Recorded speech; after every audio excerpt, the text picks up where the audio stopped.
বিশ্ববিদ্যালয়ে ভর্তি পরীক্ষার যখন প্রস্তুতি শুরু করেছ, অনেক অনেক পরিশ্রম করেছ। পরিশ্রম করতে করতে করতে করতে করতে করতে নিজের সর্বোচ্চটুকু দিয়েও এখনও রেজাল্ট পাওনি। বাট নিজের কাছে তুমি এখনও অটল যে তুমি হার মানছ না।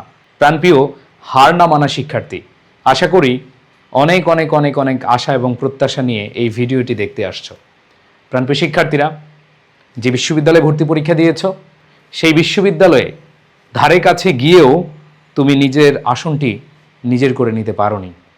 হয়তো তোমার ছোট্ট একটি ভুলে, হয়তো তোমার পরীক্ষার হলের সেই মোমেন্টটাকে নিজের করে না নিতে পারার কারণে, অথবা তোমার কিছু ল্যাকিংসের কারণে কোনো পাবলিক বিশ্ববিদ্যালয়ে তোমার এখনও চান্স হয়নি।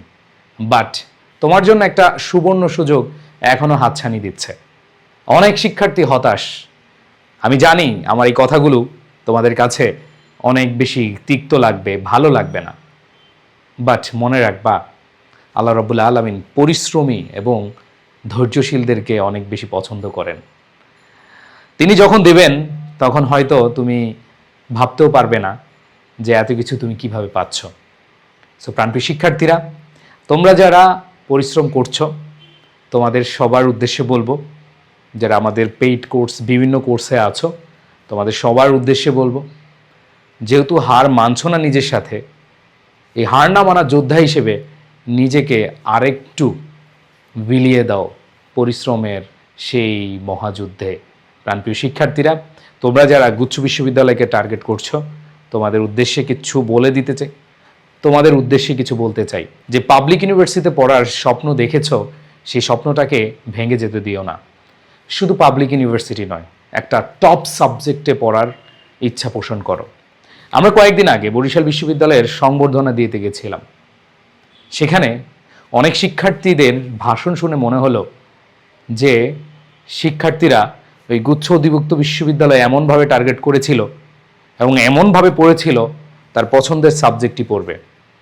এরকম আমি অনেকের মুখে শুনেছি যে ঢাকা বিশ্ববিদ্যালয়ে চান্স পেয়েছে, কিন্তু সে বরিশাল ইউনিভার্সিটিতে ভর্তি হয়েছে জাস্ট একটাই রিজন, তার পছন্দের সাবজেক্ট। খেয়াল করে দেখো, এই বিশ্ববিদ্যালয়ের জীবনের সংগ্রাম কিন্তু 1টি বছরের বা 2টি বছর বা 3টি বছরের জন্য না, 4টি বছর তোমাকে অনার্স লাইফ কাটাতে হবে, 1টি বছর হয়তো মাস্টার্স। সো এতগুলো সময় জীবনের এই ট্রানজিশন পিরিয়ডে এত বড় সময় কোনো ভুল সিদ্ধান্ত নেওয়ার জন্য না। এই সময়টুকুতে তুমি সাবজেক্ট সিলেক্ট করো, এই সময়টুকুতে তুমি নিজের মতো করে প্রস্তুতি নেওয়ার জন্য নিজের ভালো লাগার সাবজেক্টই পড়াশোনা করো।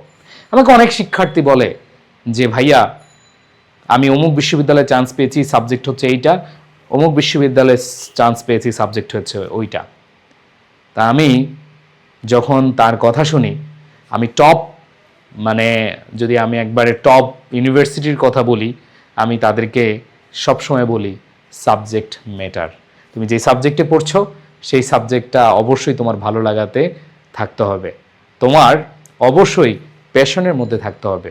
সো প্রাণপ্রিয় শিক্ষার্থীরা, যেহেতু সুযোগ রয়েছে, এইখানে প্রায় 20টি বিশ্ববিদ্যালয়ে তোমাদের গুচ্ছ অধিভুক্ত বিশ্ববিদ্যালয়, এই বিশ্ববিদ্যালয়ে একটি সাবজেক্টকে নিজের করে নিতে হবে, সেটা তোমার পছন্দের সাবজেক্ট।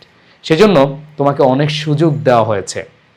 দেখো, এখনও অনেক দিন বাকি, অনেক সময় আছে। তুমি প্রস্তুতির মোটামুটি 90% শেষ করে ফেলেছ। মনে রাখবে, আমরা কখন কোনো একটা কাজে হতাশ হয়ে যাই, আমরা যখন বিজয়ের দ্বার প্রান্তে যাই, সেই সময়ে আমরা আসলে থেমে যাই। কিন্তু একটু পরই বিজয়টা কিন্তু হাতছানি দিচ্ছিল। প্রাণপ্রিয় শিক্ষার্থীরা, আমরা জানি যে সকালের নতুন সূর্যোদয় যখন ফুটবে, এই ফোটার আগেই আমরা একবারে অন্তিম রাতে আমরা নিজেদেরকে ধৈর্যশীল আকারে পরিচয় দিতে পারি না। আমরা থেমে যাই, হতাশ হয়ে যাই এবং আমরা সেই কাঙ্ক্ষিত বিজয় আনতে পারি না। সো তোমাদের সবার উদ্দেশ্যে বলি, তোমাদের প্রস্তুতি কিন্তু নেওয়া হয়েছে। এখন জাস্ট যেই কাজটা করতে হবে, নিজেকে আবার পুনরুজ্জীবিত করতে হবে। সো প্রাণপ্রিয় শিক্ষার্থীরা, তোমরা যারা গুচ্ছ অধিভুক্ত বিশ্ববিদ্যালয়ে টার্গেট করছো, তোমাদের জন্য আমরা এবার মহা প্ল্যান করেছি। আমাদের এই প্ল্যানটা জাস্ট তোমাদের জন্য ডেডিকেটেডলি, কারণ আমরা অনেক ব্যস্ততার মধ্যে এবার সময় কাটিয়েছি তোমাদের সাথে। বিশেষ করে ঢাকা ইউনিভার্সিটি সহ অন্যান্য ইউনিভার্সিটি খুব দ্রুতই পরীক্ষা নিয়ে ফেলেছে। এই কারণে আমরাও তোমাদেরকে অনেক বেশি প্রেশার দিয়েছি, তোমাদের অনেক অনেক ক্লাস নিয়েছি। বাট এই গুচ্ছ অধিভুক্ত বিশ্ববিদ্যালয়ে শুধু তোমাদেরকে ক্লাসই নিব না, তোমাদের টোটাল একটা গাইডলাইন দিব, কি পড়বে, কিভাবে পড়বে, কোন দিন কোন জিনিসগুলো পড়বে, এই সব কিছুই তোমরা পেয়ে যাবে আমাদের এই নতুন কোর্সে। তো একটা বিষয় তোমাদেরকে ক্লিয়ার করে দেই যে তোমরা যারা গুচ্ছ অধিভুক্ত বিশ্ববিদ্যালয়ে ভর্তি পরীক্ষা অংশগ্রহণ করতে যাচ্ছ, তোমরা অন্যান্য বিশ্ববিদ্যালয়ে হয়তো মৌলিক জিকে নামে এই টপিকটা পড়োনি। আমরা এই মৌলিক জিকেটার উপরে সবচেয়ে বেশি ইফোর্ট দিব, কারণ এই মৌলিক জিকে আমাদের আইসিটি, অর্থনীতি, ভূগোল, পরিণীতি, সমাজকর্ম, ইতিহাস, যুক্তিবিদ্যা এই সাবজেক্টগুলো রয়েছে, অনেকে এগুলো পড়োইনি। বাট আমি মনে প্রাণে বিশ্বাস করি তোমাদেরকে আমাদের অভিজ্ঞতার আলোকে এমনভাবে পড়াবো তোমাদের আর কোনো টেনশন নিতে হবে না।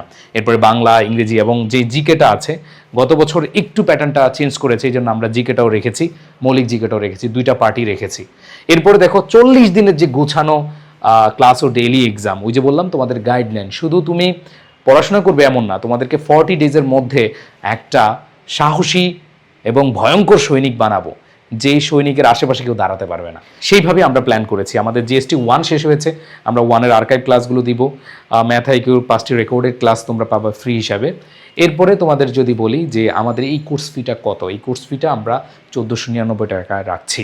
আমরা তোমাদেরকে এই আগামী 2 মাস 3 মাস যতটুকু সময় আমরা পাই সর্বোচ্চটুকু দিয়ে তোমাদের পাশে থাকবে ইনশাল্লাহ। সো যারা গুচ্ছ অধিভুক্ত বিশ্ববিদ্যালয়ের টার্গেট করছো অথবা যারা এখনও টার্গেট করতে পারছো না, হতাশায় আছো, জাস্ট নিজেকে নিয়ে রিথিঙ্ক করো, নিজেকে নিয়ে রিথিঙ্ক করে নিজে সিদ্ধান্তটা নাও। যেহেতু তোমার হাতে সুযোগ আছে, তোমার হাতে সময় আছে, সো কেন তুমি সেটা করবা না? সেটাকে প্রায়োরিটি দিয়ে তুমি প্রস্তুতি নাও।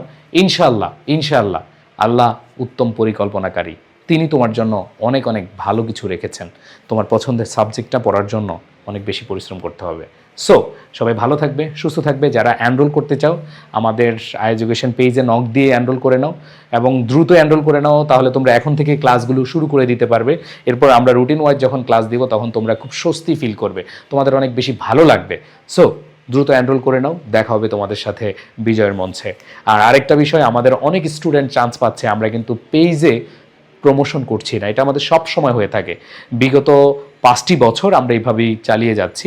তোমরা যেন হতাশ না হও, তোমরা যারা চান্স পেয়েছো তাদেরকে অবশ্য অভিনন্দন, বাট যারা যারা চান্স পাও নাই তোমাদের মধ্যে যেন হতাশা না কাজ করে, এই জন্য আমরা পেজে কোনো অভিনন্দন বার্তা দিচ্ছি না, জাস্ট ধৈর্য ধারণ করছি। সবাই একসাথে বিজয়ের হাসি হাসবো, গুচ্ছের পরে আমরা রেজাল্ট জাস্ট অভিনন্দন বার্তা দেখাবো, ঠিক আছে? সো ভর্তি হয়ে যাও, মানসিকভাবে অনেক ফিক্স থাকো। যারা আমাদের অলরেডি কোর্সে আছো তোমাদের উদ্দেশ্যে বলছি, আবার নতুনভাবে আমরা শুরু করবো ইনশাআল্লাহ। সবাই ভালো থাকবা, সুস্থ থাকবা। আল্লাহ হাফেজ, আসসালামু আলাইকুম।